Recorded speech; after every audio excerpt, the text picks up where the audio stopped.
Bom dia, pessoal. Prazer estar com vocês. Muito obrigado por estar aqui.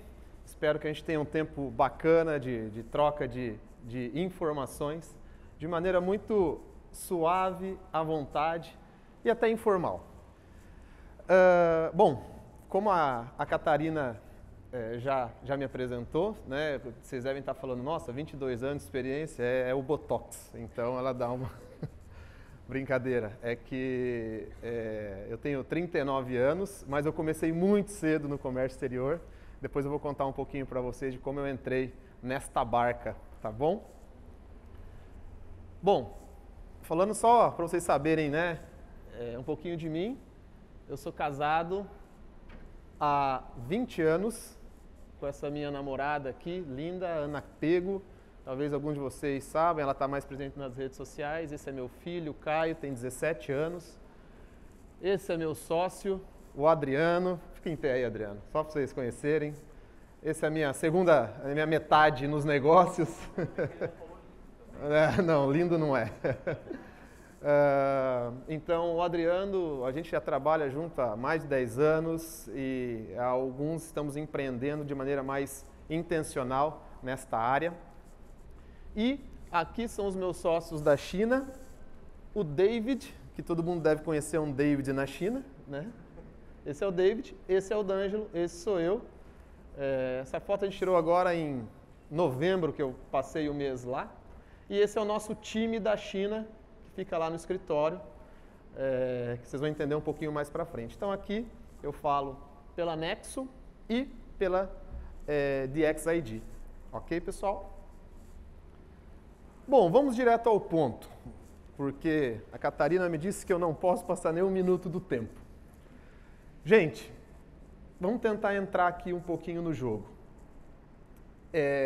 Quando alguém aqui já falou com algum gringo, teve contato com um gringo? Pode levantar a mão para eu ver. Bastante gente, né? Nosso negócio é esse, né? Falar com gringos. E quando você, às vezes, fala com um gringo pela primeira vez, vocês percebem vocês perguntam qual que é a percepção do gringo com relação ao Brasil. E aí eu quero falar, né, do gringo, não de maneira pejorativa, mas do estrangeiro. O americano, talvez não o latino, mas mais o americano, o europeu, o asiático. O que os gringos falam para vocês que é o Brasil? Alguém tem uma ideia?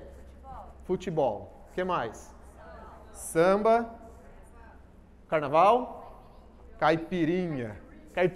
Nossa, esse eles gostam. Eu tive um sócio na Bélgica que sempre que eu ia para a Bélgica, eu tinha que levar açúcar refinado e limão. E 51, né? É óbvio. 51 lá custava muito caro, daí eu levava do Brasil. Mas açúcar refinado e limão para ele. Então é isso. Quando a gente pensa, o gringo fala, nossa, como é o Brasil? Né? O Brasil é isso, aquilo e algumas outras coisas. Você vai para Portugal, é novela, né? Eles acham que o Brasil é terra de novela.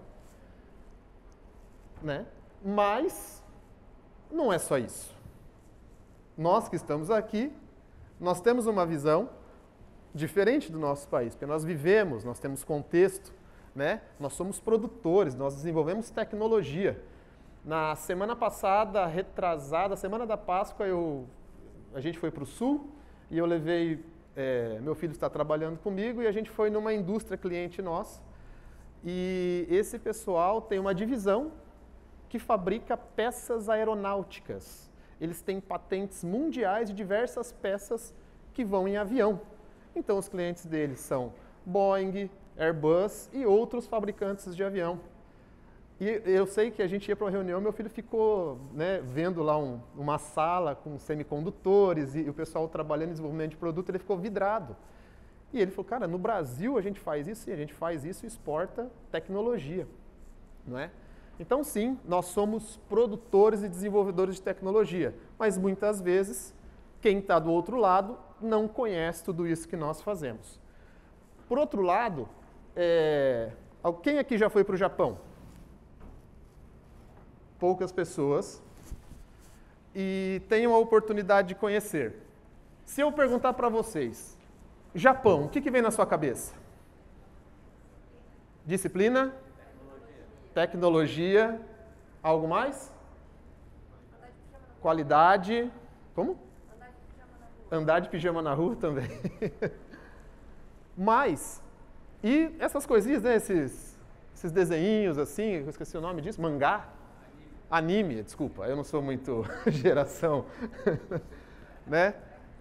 Tecnologia e tal. E de fato, quem já foi para o Japão sabe que quando a gente chega lá, a gente também encontra uma realidade que não é, na minha opinião, tão tecnológica assim como eu imaginava.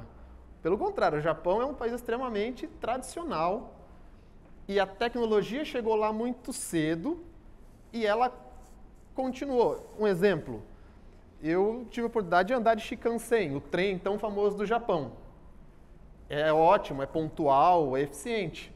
Mas você entra num trem em outro lugar, um outro país com investimentos mais atuais, esse trem do outro país, por exemplo, de Taiwan, é infinitamente mais impressionante do que o trem do Japão.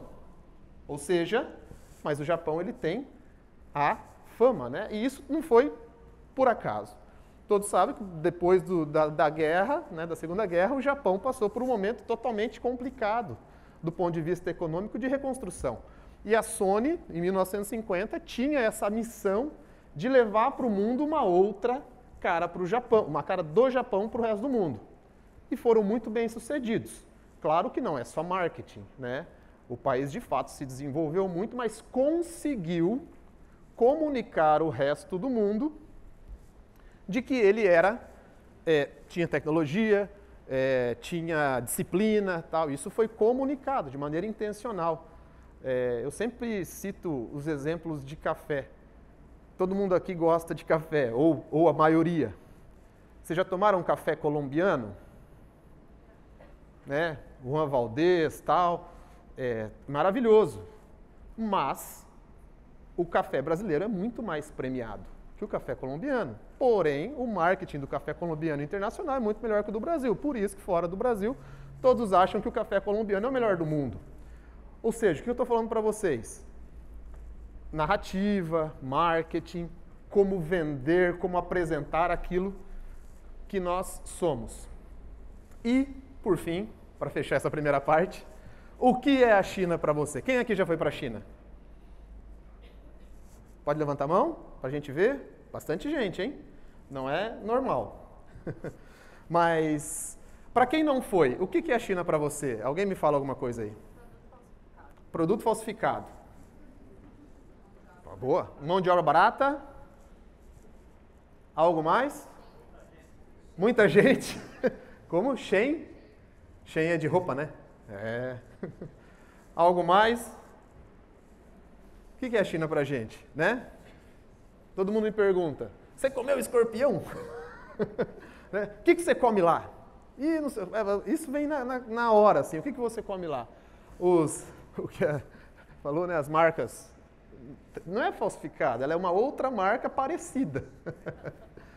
Né? Jack Chan, né? O embaixador da China, e tantas outras coisas que nos vêm à mente. E é sobre isso que nós vamos falar um pouco nos próximos minutos. O que de fato é a China? A gente está fazendo uma conta boba. Eu vou para a China, a primeira vez foi em 2006. Eu tinha 22 anos, 21, 22 anos. Eu cheguei em Xangai em 2006. E peguei um táxi. Os táxis eram todos... Quem aqui lembra, né, dos Santanas, aquela versão 2000, que ele era dos anos 90. Era todo quadradão, um Santana, um Volkswagen Santana. Tem a galera mais jovem aqui que talvez não lembra, né, Dan? O Dan não vai lembrar do Santana. Mas era um carro super tradicional, tal. E na China todos os táxis, ou quase todos eles, eram esse Santana. Porque era do governo, então o governo comprava lá 5 milhões de Santana e distribuía para os taxistas. 5 milhões é um exagero, tá? E dentro dele tinha umas estruturas de ferro, assim, era muito feio, era sujo, era muito estranho, assim, os carros bem detonados, batidos, assim, lataria. E aí eu entrei, peguei um táxi, fui pro hotel, no meio do caminho, o taxista parou, não encostou na guia, parou no meio da rua assim, virou para mim, fez assim, ó. Eu falei, aí eu mostrei o endereço, ele falou, falei, como assim? Ele saiu do carro, tirou minha mala e me tirou do carro, colocou para fora assim. Primeira vez na China, pensa. Aí eu, tipo, tentando falar inglês com ele, né, em inglês, em libras, de qualquer jeito. E ele só entrou no carro e vazou, porque ele não sabia chegar no endereço. Aí eu comecei a ir na rua assim, anyone speak English? No meio de Xangai, lá num lugar, né, alguém fala inglês, até que uma alma, graças a Deus, veio uma menina um pouco mais jovem, saiu de um botequinho lá e falou, eu falo, daí ela falou com os pais chamaram um taxista que conheciam, daí explicou onde era o hotel, eu cheguei no hotel. Então essa foi a minha primeira experiência com China. Então, a China tem mesmo um avanço que aconteceu, mas eu entendo que muitas vezes está existindo um delay para a gente entender o real potencial do que existe lá e estamos perdendo, talvez, muitas oportunidades por manter a nossa mente nisso que era. Hoje, né, alguém aqui consegue andar de trem no Brasil? Vocês se transportam? Quem aqui já ficou preso na Serra de Curitiba e pensou, por que não tem um trem ligando Floripa a Curitiba? Né? Eu acredito que todos vocês. Pô, podia subir de manhã, vou trabalhando no trem, pego o Uber, trabalho em Curitiba, volto. Vou para Floripa, faço a mesma coisa. Quem nunca pensou isso? Pois é. A China, quando a gente pensa nisso, né, cara, pô, um trem a 300 por hora, meu Deus, nem precisava ser tão rápido no Brasil. Gente, isso é China. Tem um meme agora que fala, né, esse é a professora mais calma do colégio. Esse é o trem mais simples da China. Entende? Lá, hoje, assim, quando a gente fala em transporte, mobilidade, e eu não estou brincando, isso aqui é o trem mais básico que liga as cidades na China, que é o sistema de trem interno deles. É o mais simples, e o mais simples anda a 300 km por hora. Ah, Luca, mas isso aí é só nas cidades grandes. Não, senhor. Dessa última vez, eu fui visitar uma fábrica em Zhejiang. Talvez vocês não tenham ouvido falar dessa cidade, ela não é tão pop assim. Mas a gente foi de trem. E aí eu cheguei em Zhejiang, na cidade, uma estação gigante, granito, pedras, assim, perfeita, linda. E aí eu perguntei lá pro meu sócio, pô, David, cara, que estação grande, tá meio vazia, não tem muita gente. Ele falou, não é. É porque o governo começou há 3 anos um programa de desenvolvimento dessa região, por isso que ele fez a fábrica lá. E o governo começa preparando essa infraestrutura. Então, a estação de trem já estava pensada para a expansão dos negócios que vão acontecer lá. Então, se um empresário chega lá e vê que tem um acesso, tem facilidade, é óbvio que ele vai se motivar a investir naquela região. Né? A região tem um porto daquele rio que sai de Xangai, e tem um porto de água doce, então sai dali, vai até Xangai, e Xangai faz o transbordo para as grandes embarcações. É a cidade se desenvolvendo muito. E nós vamos com esse trem aqui. Cara, e esse trem vem o cafezinho, vem o lanche, você vai com Wi-Fi, andamos, são 800 quilômetros, eu trabalhei o tempo todo, eu falei por vídeo com a minha esposa por Wi-Fi, no trem em movimento. E eu não acho que é Starlink, deve ser uma outra marca. Mas enfim, isso é China. Ah, mas e o escorpião? Também tem. Mas não é porque tem escorpião que não tem isso aqui. Quando você olha para essa imagem, olha só que interessante. Alguém aqui tem noção de onde que é? De onde são esses trens? Aonde foram tiradas essas fotos? Ninguém? Brasil? E aí que vai entrar também um pouquinho do nosso tema da palestra. Olha que interessante. Em 1985, esse era o trem do Recife. E de Xangai era esse. A gente até observa um trem mais bonito no Brasil, concordam? Aí, de 85 para 2024, olha o trem que está em Recife e olha o trem que está em Xangai. Eu tive a oportunidade de andar de maglev, tenho, sempre que eu vou para lá, que eu vou por Xangai, eu pego o maglev. O maglev, ele liga o aeroporto de Xangai até o centro. São 35 quilômetros em 7 minutos, menos de 8 minutos. É aquele magnético, ele não toca nada, né? É o ímã que vai girando e o trem vai. Foi erguida toda uma estrutura, então o trem não anda no meio da cidade, ele vai elevado e ele chega até a estação central de Xangai. A 430, ele chega a 490 km por hora, mas esse trajeto ele faz a 430. O que vai de Xangai a Pequim, aí ele tem velocidade cruzeiro de 490 km por hora. Aí você fala, caramba, mas e assim, eu falando, né, eu fico muito maravilhado com essas coisas, mas para eles isso já é algo tão batido, não se aceita mais menos do que isso. Não se aceita. Eu vou viajar de trem, e o trem tem que ir pelo menos a 300 km por hora. É engraçado, porque você vai no vagão, chega na hora do almoço, eles começam a tirar as marmitas, comer os frangos, tudo lá no meio do vagão. Vem aquele cheiro de tempero forte, né? Mas o trem é top.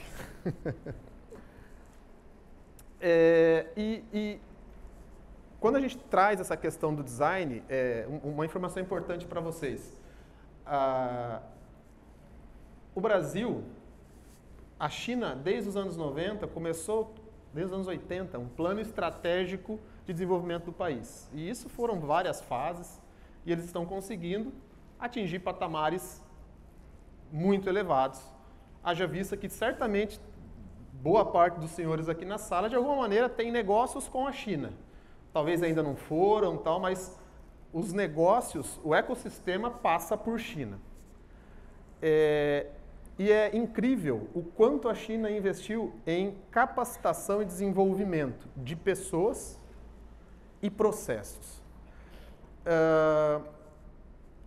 No Brasil, nós formamos por ano, dados de 2022, aproximadamente 50 mil designers por ano.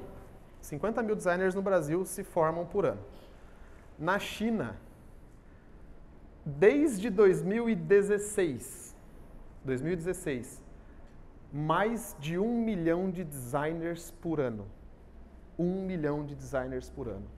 Então, a capacidade das pessoas que estão na indústria, estão pensando em produto e em desenvolvimento, é infinitamente maior do que qualquer lugar do mundo. Qualquer lugar do mundo. E qual é a porta, e que eu vejo, e que aconteceu com a China, e que eu vejo que nós estamos conseguindo ver pontos disso no Brasil e no resto do mundo. O que o design pode nos agregar? Se eu perguntar para vocês aqui, quem aqui é empresário, tem empresa? Quem aqui trabalha para alguém? Alguém aqui já ouviu falar em margem? O empresário reza esse mantra, precisamos melhorar as margens. Alguém já ouviu essa frase? Já ouviu, Giovanni? Precisamos melhorar as margens. Precisamos melhorar as margens, porque se tem um segredo num negócio, esse segredo se chama-se margem, né? E margem você consegue melhorar de duas maneiras, que são aumentando o preço, diminuindo o custo, certo? Das duas maneiras. É fácil aumentar preço? Alguém consegue assim ligar para o cliente? Então, eu estou te ligando porque a gente tem 10% agora, beleza? Então, próximo pedido, 10%. Beijo, tchau. É fácil assim? Se forem, por favor, venham palestrar aqui, porque nós precisamos aprender. Então, aumentar preço é uma coisa muito difícil de fazer. Reduzir custo também, porque ninguém aqui é tão júnior que não tem feito esse trabalho. Ainda mais nós trabalhamos com comércio internacional, a maioria de nós já conhece China de alguma maneira, já compra da China, já faz alguma coisa assim. Então, nós temos tentado trabalhar nisso aqui, mas existe algo que pode fazer vir uma terceira peça nesta equação. E eu vou mostrar para vocês alguns exemplos disso, né, de como a gente consegue sair daquela briga só de aumentar preço ou baixar margem. Quem aqui assistiu recentemente o documentário ali da BlackBerry no Netflix? Netflix ou na Amazon, não sei. Mas tem um documentário recente da BlackBerry, eu era um usuário do BlackBerry, eu tenho alguns guardados em casa, onde eu vou fazer um museuzinho no escritório. E, cara, ali fez a gente se lembrar e foi incrível, né? Quando o CEO da Microsoft, os diretores dessas grandes empresas, duvidaram tanto do poder que o iPhone poderia ter diante de um cenário onde estava todo mundo indo para o celular com tecla para digitar, e quando viram um telefone com um botão só, eles deram risada. Falaram que esse cara é louco. O pessoal quer botão para digitar texto, e-mail. Como que a Apple vai lançar um telefone com um único botão?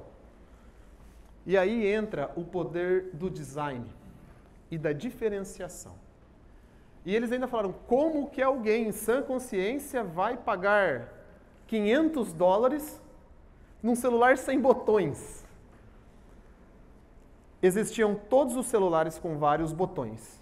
E eles tinham que custar ali uma média, porque eles eram muito parecidos. Aí veio alguém, colocou um celular totalmente diferente desses outros modelos. Por ele ser diferente, a base de comparação muda. Certo ou errado? Se você vê várias coisas iguais, você tende a achar que são parecidas e o preço deve ser similar. Quando você vê algo diferente, a sua percepção de valor, o seu ponto de comparação de valor muda, porque o formato daquilo é um pouco diferente. E assim é. Esse é o poder do design. Aí me pergunta, Luca, mas afinal então, design é fazer um produto ficar bonito? Vocês podem entrar no Google e falar definição de design, e a gente até pensa em trazer essas definições acadêmicas de design. Mas aí eu liguei lá para o meu sócio na China, aí eu perguntei, D'Angelo, me dá uma definição de design que eu vou fazer uma palestra com o pessoal de Comex e a gente quer entrar um pouquinho mais nessa questão. Ele falou o seguinte para mim, Luca, cara, design deveria ser, nem sempre é, mas o design, de fato, ele é o desenvolvimento do produto do ponto de vista do usuário.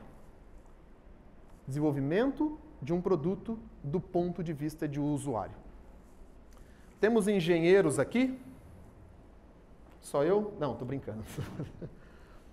Ele até comentou, quando a gente parte para desenvolvimento de produto por engenheiros, normalmente se olha muito não para o usuário, mas para o objetivo. Uma máquina de lavar roupa, ela vai ter a melhor roupa lavada no final. Esse é o objetivo do desenvolvimento de um engenheiro. Depois que se pensou nesse mecanismo, aí vem para a mão do designer, porque daí ela tem que ser fácil de usar, tem que atender às necessidades do usuário, a porta tem que abrir de uma maneira que fique fácil de colocar roupa, a interface do usuário tem que ser prática, fácil. Então, design, e ele falou, e por último, a gente vai pensar no produto, no design, na aparência do produto. Então, a primeira coisa que eu queria desmistificar com vocês, design não é imagem. A palavra que define design é viabilidade. Design é viabilidade. Volto a dizer, todos sabem que o iPhone é muito bonito. Mas se ele custar R$50 mil, vocês comprariam? Vai caindo. Mas ele é lindo. Tá, mas beleza? Muita coisa é linda e eu não faço. Por quê? Porque não é viável. Para mim não dá. Então o design, ele busca essa relação. Aqui a gente vê isso muito claro, né? O idealizador da ideia, quem está comprando tudo, está olhando os bichinhos de uma perspectiva, mas o usuário não está entendendo até agora, né? O porquê que é legal. Talvez isso cause até transtornos para essa criança no futuro. Então, essa imagem, ela traduz muito um pouco disso que a gente quer passar para vocês, né? O tripé que a gente entende é pensar em funcionalidade, Então, primeiro, como o produto tem que agir. E, gente, aí eu vou falar para vocês, talvez nós, de uma área mais de operação, comercial e tudo mais, talvez a nossa mente não foi tão treinada para isso. E aí é onde as pessoas que estudaram para aquilo, a mente deles está muito treinada para isso. Como que eu faço esse produto ser prático e fácil de uso? Depois disso, também é muito interessante, o designer vai analisar muito a questão de viabilidade produtiva. E aí também a gente começa a introduzir a China. Um dos pontos principais, não sei se tem pessoas de indústria aqui, que traz viabilidade é escala. Vocês concordam comigo? Quando vocês vão fazer uma cotação, quanto que é isso? A pessoa te pergunta, quantas peças você quer? Por quê? Porque se eu produzir 10, é um custo, mas se eu produzir 10 mil, o custo muda. Né? Então, quanto mais escala eu tenho, teoricamente, na maioria dos casos, o meu custo de produção baixa. Falando de indústria, de automação e tudo mais. Só que também eu tenho que entender que os materiais para cada tipo de processo tal. E aí, quem ainda é da indústria, eu sempre, assim, quando eu estou desenvolvendo um produto com um cliente e a gente começa a falar dos lead times, dos protótipos, as pessoas não acreditam. Não, como assim? Protótipo desse appliance, desse eletrônico, em 20 dias? Eu falei, é. Eu falei, o quê? É muito? Ele, caraca, aqui eu ia demorar uns 6 meses para conseguir um cara que faz um 3D disso, o cara que faz uma placa para mim, o cara que faz um corte dobra em inox, por exemplo. Então, na China, existe muita escala, muita escala. A China tem uma escala industrial e de automação absurda, e isso viabiliza a gente chegar a pontos de produtos que satisfaçam aquilo que a gente precisa. Eu não vou falar só de produto acabado, tá? Daqui a pouco eu falo um pouquinho também de outros tipos de produto, tipo matéria-prima e tudo mais. Eu vou trazer para vocês agora alguns exemplos de produtos que contam um pouco dessa história, porque falar de conceito talvez seja fácil. Vocês estão pensando, pô, legal, muito bonito esse discurso, mas tá, como que eu traduzo isso no meu dia a dia? Gente, alguém aqui já pensou, pô, numa escada com design? Você fala, meu, uma escada vai ser um degrau para cima, para baixo, verde-limão com LED. Essa escada, nós desenvolvemos ela antes da pandemia. Eu não lembro qual foi o evento, mas o escopo dela foi um distribuidor no Japão, que o Japão tem muitos acidentes naturais. Certo ou errado? Direto, tem um terremoto, tem um tsunami, tem coisas desse tipo. Nós vendemos 40 containers dessa escada para o Japão. Por quê?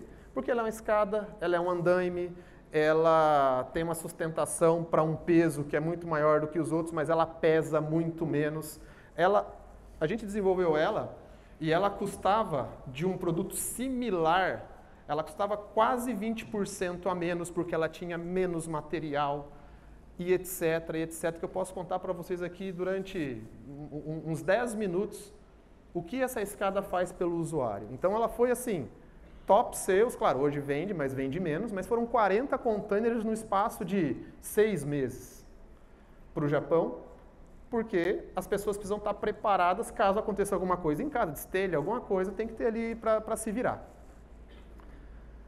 Air fryer. Quem aqui tem air fryer? O nosso maior case no Brasil é a Polishop.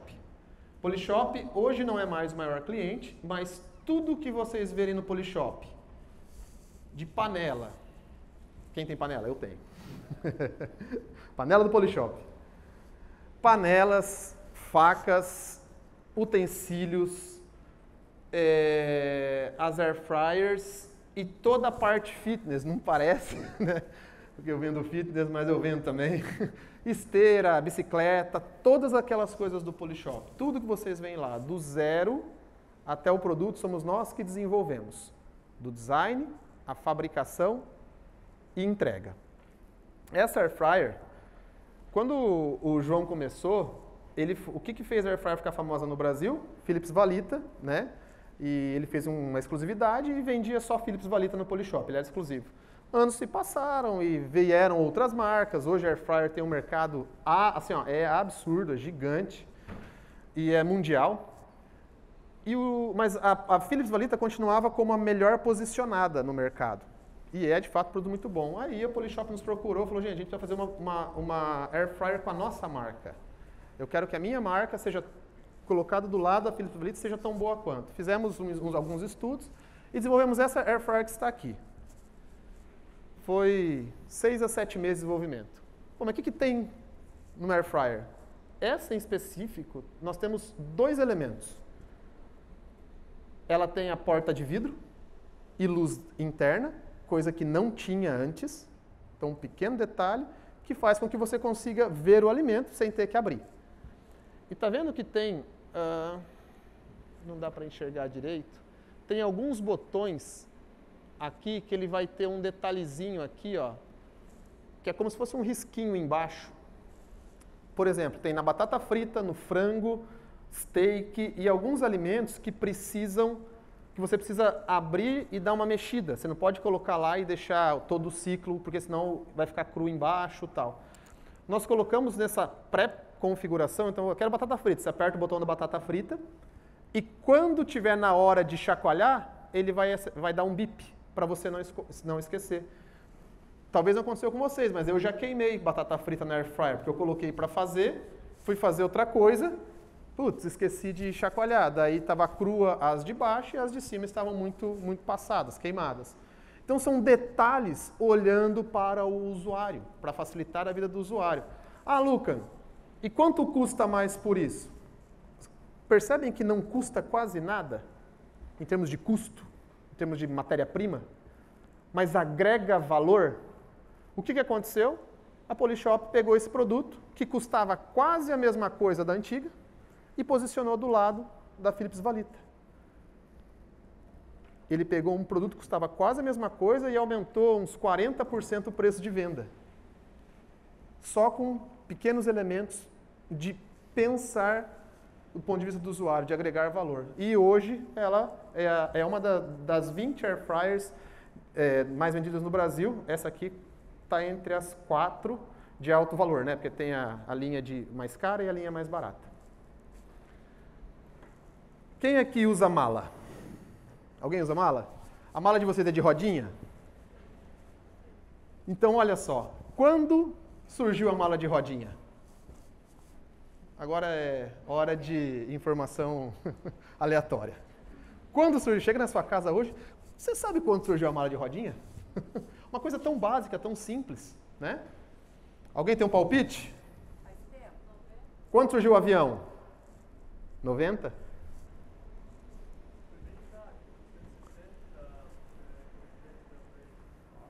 Foi bom. A mala de rodinha surgiu em 1970. Parabéns. Tá vendo o vídeo também meio sem necessidade, né? Ela foi lá que eu descobri, tô brincando. A mala de rodinha, tô brincando, coisas sem necessidades, quem me ensina é o Adriano. As coisas boas sou eu que trago para a sociedade. A mala de rodinha surgiu em 1970 e olha só, em 69 o homem foi para onde? Dizem os livros. Para a Lua. Ou seja, a gente estava lá na Lua, foguete, e a gente ainda carregava a mala, né, peso. Então vocês entendem como pequenos detalhes em produtos ou processos podem transformar a utilização, a aplicação, a percepção de valor, porque o que nós queremos é que nossos clientes tenham percepção de valor. Opa! Olha aqui, esse aqui também foi isso aqui eu falo com muita alegria, esse aqui é um produto premiado, a gente ganhou um prêmio em Frankfurt, no Salão do Design. Essa sempre foi a esteira, ou, como diz o Apolinário, o porta-cabide mais caro de uma casa. Porque, né, quem que não, né? Quem nunca comprou uma esteira e virou um porta-cabide? Essa é a iWalk. Vocês podem procurar na internet. Essa esteira sempre foi a esteira mais vendida do mundo. Ela é vendida por canais de tipo Polishop, Shoptime, See on TV, no mundo todo, tá? Todos os lugares que você vai, está viajando num país, passa num canal, tem o Bottini vendendo alguma coisa lá. Então, isso é um canal de vendas assim, ó, absurdo. A gente tem noção como o pessoal liga e compra. É absurdo. Então, essa sempre foi a esteira mais vendida do mundo. Sempre desde, né, começou a vender esteira na televisão. Aí a gente conversou com o José. José é um dos maiores distribuidores dessa linha. Ele vende para o Polishop também. A gente conheceu ele através do Polishop. E ele falou, cara, eu preciso inovar nessa esteira, porque o produto está caindo. E aí a gente fez, esse desenvolvimento levou quase um ano. Disso aqui, nós fizemos isso aqui. O que tem de mais, né? Beleza, é fácil, pegou uma esteira e fez outra. No mesmo custo. Essa esteira custa para produzir o mesmo que custava essa. Qual que vocês comprariam? Ou seja, ele teve um produto de mesmo custo, reposicionou o produto e ela voltou a ser o produto mais vendido. Quando eu vou atender esse pessoal de fitness, eu coloco isso aqui no primeiro slide, porque todo mundo conhece essa esteira do ramo fitness. E por que ela ganhou o prêmio de design? Porque ela tinha produtos mais bonitos, concorda? Ela é legal quando compara a essa, mas para ganhar um prêmio de design, porque nenhum produto fazia o que ela fazia, no custo que ela tinha, entregava tudo o que ela entrega. Essa esteira, foi a primeira do segmento com um sensor de velocidade, que você aumenta a velocidade com a mão direita, diminui com a mão esquerda, não precisa apertar nenhum botão. Ela tem um termo que eu esqueci, ela não tem parafusos. A gente faz uma esteira muito parecida com essa para Athletic, aqui, de Joinville, e quando a gente chegou à mostra, eu fui lá com o pessoal, a gente colocou ela na mesa, o pessoal, o pessoal de produto, não tem mesmo, porque eles não estavam acreditando que não tinha. Aí a gente usou o mesmo conceito, ela vem dobrada na caixa, você só destrava, abre e acabou, não tem parafuso. Então, você vai dar uma para o seu pai, para sua mãe, cara, ele não tem dificuldade, é só ele descoxar, tem um sistema de trava desenvolvido para isso, que é seguro, abre e acabou. Então, e quanto custa mais para fazer isso? Nada, é só elementos pensados de design e tudo mais. E ela tem um diferencial que as outras não tinham. Quando você deixa ela em pé, porque ela vai ficar mais tempo em pé do que fechada, do que aberta, dos dois lados dela você não vê nada de fio, nada de furo, tal. Ela é totalmente pensada, não para só ficar assim, mas quando você levantar e tiver que deixar no canto da sala, ela não vai ficar feia. Né? Você pode pendurar o seu cabide tranquilamente ali, que a visita não vai reparar. Easy Way. Aqui eu vou passar um pouquinho rápido, e não sei quanto tempo que tá de boa. Esse produto nós desenvolvemos também. Alguém aqui conhece o elíptico? Conhecem o elíptico? Esse foi o primeiro produto, 2016, home use, que ele era double, fazer dois exercícios. O elíptico ou a bike. Então, a gente adicionou um elemento aqui, um banco, que ele torce para trás, para não atrapalhar se a pessoa quer fazer só elíptico, e você traz ele para frente se quiser fazer uma bike. Né? Mudou o sistema de segurar aqui o guidon, né? E as barras do elíptico. Aí o Easy Way tem esse aqui, se vocês forem lá na Polishop vocês vão ver. E tem um que é uma linha mais alta, que é um produto mais robusto.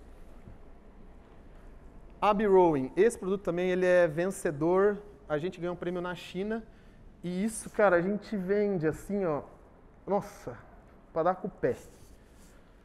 Lembrando que o que a gente faz é home use, né? A gente não, essa linha que a gente fabrica não é para academia, que é a linha profissional. Aí a gente tem fornecedores que vendem, né? Que a gente também faz o negócio, mas a gente compra de fábricas e revende. A gente fabrica o que é home use.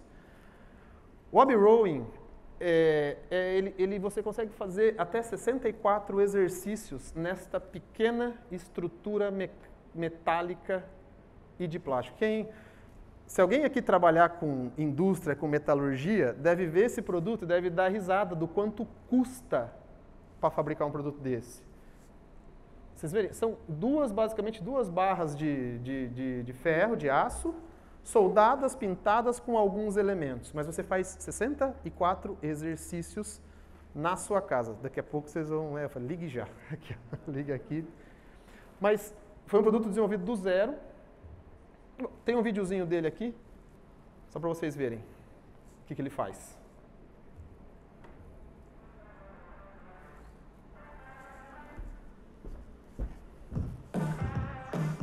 alta.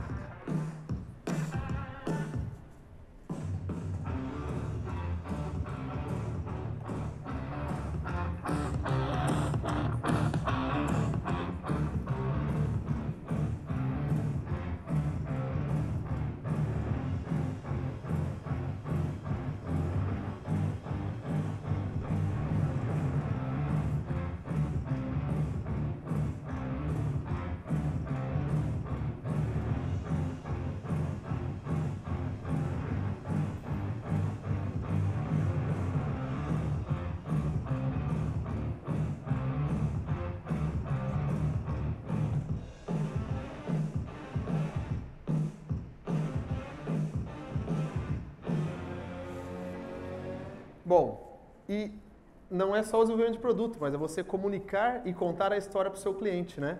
A gente sempre brinca, vocês que já viram, às vezes, está fazendo nada, passa lá no Polishop e tem uma pessoa lá. Então, isso aqui não é só uma panela. Ela também limpa a sua casa, leva seus filhos na escola e, né? E quando você está com dor de cabeça, ela dá um apoio aí para o seu marido. Mas não é só, é essa questão de contar a história, ela é muito boa. E é isso que o design nos ajuda para criar valor. Porque eu não consigo criar valor se eu estiver apresentando mais do mesmo. Então, a gente também tem essa questão de desenvolver produtos e pensar no vídeo. E vocês viram que o vídeo não tem narração, porque dependendo do país que o cliente compra, ele coloca a narração que ele quiser. E o texto ali é um programinha lá que o pessoal de edição de vídeo usa. Você troca o texto para o idioma do seu país. Ah, Luca, então vocês só fazem fitness? Não. A gente trabalha com desenvolvimento de produto, né? A gente entende que o design pode ser colocado em todas as áreas da nossa vida e dos nossos negócios. Isso aqui é um kit cirúrgico, olha só, que interessante, né? Olha como ele era. Aqui tem ferramentas, broquinhas, bisturis, coisas para furar, tudo. Olha como ele era e olha como ele ficou. É o mesmo produto. Ah, Luca, fácil, é só você gastar mais e fazer um produto melhor. Não. Nós reduzimos o custo de fabricação disso para isso em 43%. O quê? Agregando design, olhando para o produto, pensando no usuário, pensando em materiais e pensando em cadeia produtiva. Ah, Luca, então eu quero desenvolver produto na China. É só eu entrar no Alibaba, AliExpress. Vocês não têm noção tanto de gente que chega para mim e me manda um WhatsApp com uma foto de uma print do AliExpress. Luca, você consegue trazer isso para mim da China? Ó, custa menos R$3, porque é incrível, né? O pessoal acha que o produto na China custa negativo. Vocês já passaram por isso, né? Sabe assim, isso me cansa, porque a pessoa não consegue. E assim, eu falo, beleza, traz. Não, eu não vou trazer, traz você. Se você chegar nesse preço, eu compro de você. Eu viro o seu maior cliente. Então, gente, o produto tem que ser olhado, o que você precisa tem que ser olhado com carinho, com atenção, com olhos de quem conhece. Você vai num contador que não sabe contabilidade? Você vai num médico que é formado em engenharia? Por que quando a gente pensa em produto, a gente só pensa em preço? Por que a gente fala, eu vou procurar alguém que conhece de produto? Porque alguma coisa ele tem para agregar. Se ele conhece daquilo, talvez ele saiba mais do que eu sobre aquilo e possa agregar no meu negócio. Olha isso aqui, a gente fez esse desenvolvimento também, essa empresa, a Cryptus, na verdade é uma linha deles, eles fazem RAIDs, sabe, de armazenagem, storage, essas coisas, eles queriam ter um produto, porque, isso vai ficar dentro de uma sala de servidor, escondido. E aí, vem HP, Dell e as grandes, preço. É difícil competir. Aí o cara falou, eu preciso ter um produto que o cliente olhe e ele não pensa só assim, vai ser 500 GB, vai ser 5 teras, vai ser 20 teras. Ele tem que olhar alguma coisa e perceber que eu cobro mais, mas vale mais. Projeto, ideia de percepção de valor. Isso que nós entregamos para eles. Texturas, tá vendo? Trabalhos em texturas. Trabalhos com iluminação, com LED, com facilidade de montagem, já vinha com trilho. Era uma coisa assim, fantástica para ele encaixar no rack. Projeto de alto sucesso, alto sucesso. Talvez até nas empresas de vocês tenha alguma coisa desses caras. Olha só que bonito. Nem ficou mais na sala do servidor, ele colocou na recepção da empresa o hack dele. Ah, Luca, mas eu trabalho na indústria. Como que eu agrego valor na indústria? Nosso cliente, a ABB, muitos de vocês devem conhecer, uma gigante suíça. No Brasil, mercado muito price-oriented, né? Orientado a preço baixo, estavam com dificuldade de competir, porque os caras são suíços. A última coisa que eles perguntam é o preço, né? Porque a coisa é boa. Então nós tivemos que fazer um trabalho de desenvolvimento de produto para agregar valor. Pegamos uma IHM deles e até, quando a gente às vezes mostra para o pessoal de indústria, o pessoal dá até um pé atrás, né? Nossa, mas é tão bonito, será que é bom mesmo? Aí a pergunta nossa, mas para ser bom precisa ser feio? Né? Precisa ser... E aí nós entregamos esse produto para eles, produto que está no mercado até hoje, virou produto internacional, não é só no Brasil. Né? Todo um conceito de usabilidade, de montagem. Isso aqui eu tenho certeza que muita gente conhece. Quem aqui gosta de churrasco? Nós não falamos churrasco, né, que o pessoal pensa do Brasil. Vocês gostam de churrasco? Alguém tem um espeto giratório em casa? Ele funciona bem? Funciona? É que você não conhece o nosso, tô brincando. Ele não é só um espeto. Ele vai no açougue e traz a carne. Isso aqui é também... Problema do espeto giratório, bateria, pilha, dura pouco. Pô, mas eu tenho lá e não dura, eu vou para o camping fazer um negócio, preciso de um espeto, não acaba a pilha. Pois é, aqui nós temos sim um trabalho de design, mas o maior trabalho aqui foi de eletrônica. Foi de entender um sistema eletrônico para melhorar essa autonomia. Porque como é um produto simples, às vezes as empresas talvez não davam tanto enfoque em investir nisso. Nós ajudamos com as nossa área da China lá, né, os nossos fornecedores de placa, e desenvolvemos uma placa com maior autonomia, uma eletrônica mais eficiente, né, não vou entrar nesses detalhes, e esse foi o resultado final do produto. Né? E vocês sabem de quem que é esse produto? Esse cara, acho que vocês conhecem. Então, esse foi o, né, como era, como que ficou. Né? Então, assim, com mais segurança para o usuário, para não queimar a mão. Né? Mas o principal, nós reduzimos, porque isso aqui a gente não produzia na China, a gente produzia as peças e a indústria industrializava no Brasil. Nós reduzimos 30% o tempo de montagem. Vocês têm ideia? Se o cara tinha 100 funcionários e produzia 100 peças, ele passou a produzir 130 ou podia realocar essas pessoas, tirar os funcionários da área de produção e colocar para vender. Porque ele podia vender mais. E, consequentemente, né, em redução de custo foi 25%. Esse produto é de Sorocaba. Se vocês já compraram lá o produto dele, somos nós que fizemos. Já fizemos mais 2 produtos para ele também. E uma embalagem de um outro produto. O Sorocaba é baita empresário, onde ele menos ganha dinheiro é com música. E ele também faz licenciamento. Se vocês tiverem algum produto que querem licenciar, procurem o Sorocaba que ele licencia a marca dele. Ele é top. Ele vai no show, tira o espeto, fala, pessoal, quem quiser fazer churrasco, compra aqui o espeto. É bem bacana. Claro que ele está ganhando um percentualzinho ali, né? Olha esse produto que interessante, outra linha. O que é isso, Luca?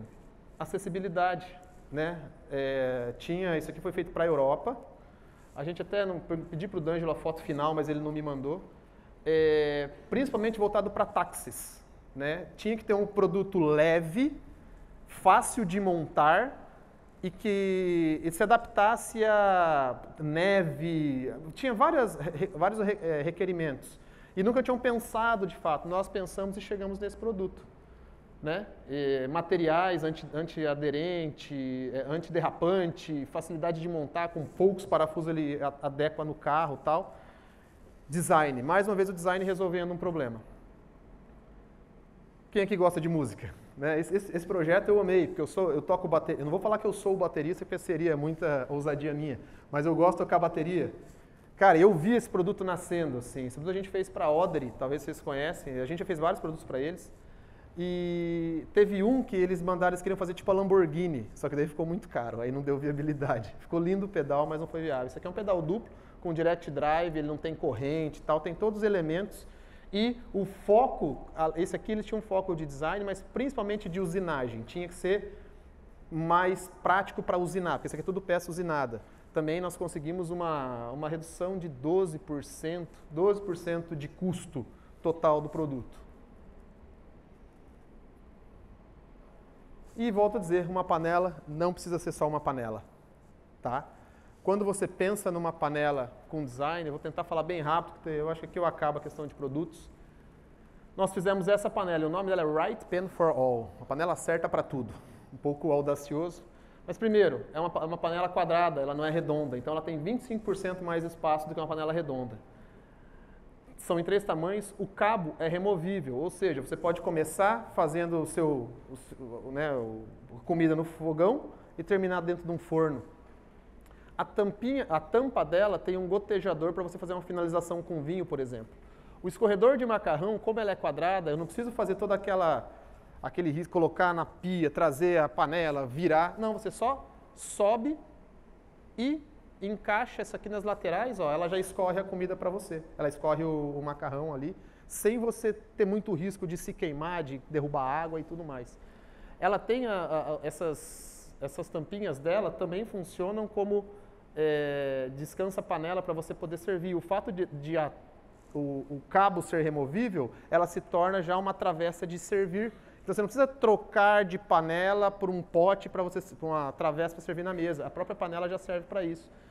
E depois que você terminou de comer, para você não sujar um pote, você usa o protetor aqui como tampa e já guarda na geladeira para a noite você só esquentar. E quanto custa, em termos de custo, produzir isso? Não custa nada mais. Não custa nada mais. Só foi pensado para ser mais eficiente. Só que, sinceramente, você pagaria mais nessa panela do que na outra? Sim. Porque tem percepção de valor. Mas para o dono da panela, para o fabricante, custou basicamente a mesma coisa.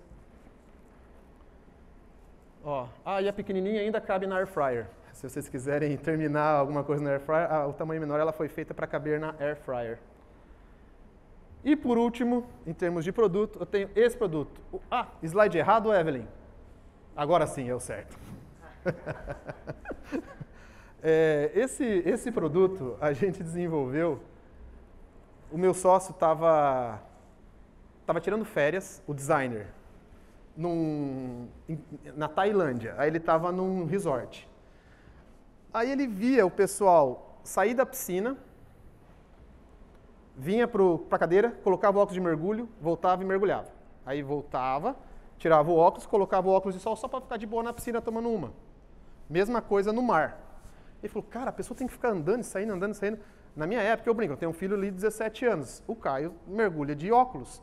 Eu, lá no interior do Paraná, a gente pulava no terrão lá, com o olho aberto e tal, mas hoje a galera gosta de usar óculos para mergulhar. E tá tudo bem, o que eu vou falar? Se eu falar alguma coisa, a mãe dele fica brava. Aí ele pensou o quê? Num óculos, que ele é um óculos de sol e de mergulho ao mesmo tempo. Então, ele tem a borrachinha aqui para dar a proteção e uma trava muito simples aqui atrás. Você só dá uma travada, ele faz a trava.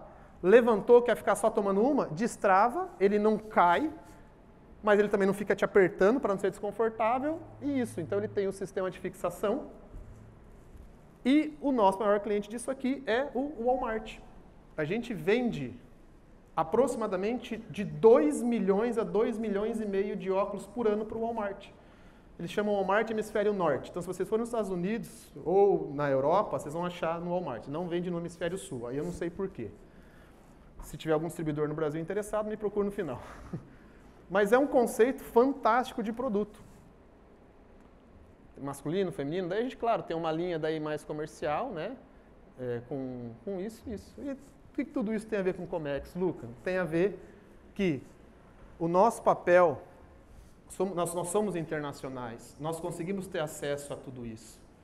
E por que às vezes a gente se bate tanto brigando naquele campo que vai ser difícil da gente ter algum diferencial?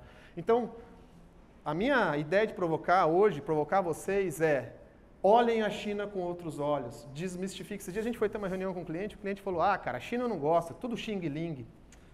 Cara, me dá uma dor, porque eu falei, tudo bem, se você acha isso, né, a gente até tenta falar alguma coisa, mas talvez ele está perdendo tanta oportunidade para o negócio dele, e a China tem tudo isso para nos apresentar. A gente só consegue, o meu sócio, como que a gente chegou aqui, né? O que a gente entende que o conceito dessa proposta que eu quero fazer para vocês é que vocês pensem from design to profit. Isso é algo que nós temos trazido para a nossa operação aqui no Brasil como lema. Nós não queremos fazer o que os operadores de comércio exterior fazem muito comumente. Porta a porta, benefício fiscal, eu cuido dos seus processos. Cara, isso não está mais colando. As pessoas estão aprendendo, as pessoas estão vendo que importar não é mais um bicho de 7 cabeças. Então, como que nós vamos agregar valor para os nossos clientes? Porque senão, daqui a pouco, a gente não tem mais serventia. Nós vamos agregar valor para os nossos clientes oferecendo coisas diferentes, olhando para o negócio dele e falando, cara, como que ele vai majorar a margem dele? Eu posso ajudar. E se você fizer isso, acredite. Por exemplo, vocês acham que o Polishop tem capacidade de importar sozinho? De fazer tudo sozinho? Olha o tamanho dos caras. Tem. Agora não está muito bem, né? Está passando por uma reestruturação. Mas os caras são gigantes. Mas por que eles precisam da gente? Porque a gente tem know-how para entregar e eles viram que faz diferença. Vou falar só um pouquinho, né, do D'Angelo. Esse é o D'Angelo. Ó. Vocês viram do Shark Tank? Como que a gente chegou lá e por que China? O meu sócio ele foi no Shark Tank em 2016. E aqui ele foi investido pelo Shiba. Tá aqui, ó. Ele é designer, né? Esse produto aqui ele fez para TAF. Sabe a TAF de secador de cabelo? É um produto para a linha profissional da TAF para o cabeleireiro e tal. E ele foi investido pelo Shiba, logo o Shiba teve o acidente que a Camila comentou. Aí o Apolinário chegou, pô, cara, eu tenho interesse em produto. Foi quando a gente começou a redesenhar os produtos da Polishop. E aí, no Brasil era inviável. Então o que ele fez? Foi embora para a China. A gente já conhecia o David, que é o nosso sócio de lá. O David já nos apoiava na China em outros negócios. Aí ali a gente criou a DXID. Começou com as necessidades do Polishop. E por que na China? Porque o D'Angelo estava indo para a China 5 vezes por ano, né? Filha crescendo, tá, ele não estava vendo. Aí foi todo mundo para a China. Hoje, a gente tem aqui em Ningbo, nós temos escritório em Ningbo, fábrica em Zhejiang, escritório em Curitiba e escritório aqui em Joinville. Isso aqui é talvez uma das maiores conferências de design, depois dessa de Frankfurt, tem essa aqui da China, que em termos de tamanho é maior, né? O D'Angelo, ele já palestrou 3 vezes nessa conferência. Lá na China o cara é um popstar, assim, ele é convidado para universidades e tal, é bem legal, assim, eles valorizam muito, né? Alguns dos nossos clientes, né? Vocês devem conhecer alguns. A Camila Farani, que falou ontem, é cliente nossa. E com isso, gente, tá no tempo? E com isso eu queria... 10 minutos? Com isso eu queria concluir com você justamente com essa mensagem, assim, para que os exemplos de produtos, esses insights de... Né, talvez falo, mas eu trabalho com alguma outra coisa, tal, mas se de alguma maneira vocês quiserem ou buscarem agregar valor para os clientes de vocês, olhem do ponto de vista dele. Eu não quero falar coisa, mas olhem do ponto de vista dele. Se for produto, tentem pensar num produto que, de alguma maneira, talvez a gente pensar é difícil, porque a nossa mente não é treinada para isso. Mas procurem quem pode ajudar vocês com design. Comecem a colocar esse conceito do design no dia a dia de vocês. Volto a dizer, nós trouxemos para a nossa empresa, eu disse, nós temos a DXID na China e temos a Nexo4 no Brasil. A Nexo4, ela trabalha, né, como todo o trabalho de trading, que faz e tem o cliente do conta e ordem, tem tudo isso que faz parte. Mas o cara que quer se diferenciar, a gente vai um pouco além, a gente pensa no produto junto com ele. E a gente leva para o nosso time da China para que lá desenrole. Tem um produto que eu não consegui trazer para vocês, que também acredito que se no ano que vem vocês vierem, talvez eu mostre, se eu estiver aqui, né? Mas eu acredito que vai estourar, e é um produto que vocês não têm em casa e eu acho que muitos de vocês vão ter, mas eu não posso falar por causa do NDA. Só que quando o cliente chegou com a gente, ele estava meio chateado, pô, como que eu faço? Daí a gente apresentou um negócio, o cara ficou, ele tá parecendo uma criança, sabe? Só fazendo design no produto, viabilizando e ficando, ali ficou 50% mais barato do que ele fabrica hoje. Então, assim, o design pode mudar o cenário de uma empresa. E nós trabalhamos com a DexID na China, com a Nexo4 no Brasil, fazendo todo esse link e gestão desse processo. Beleza? Pessoal, alguém tem perguntas?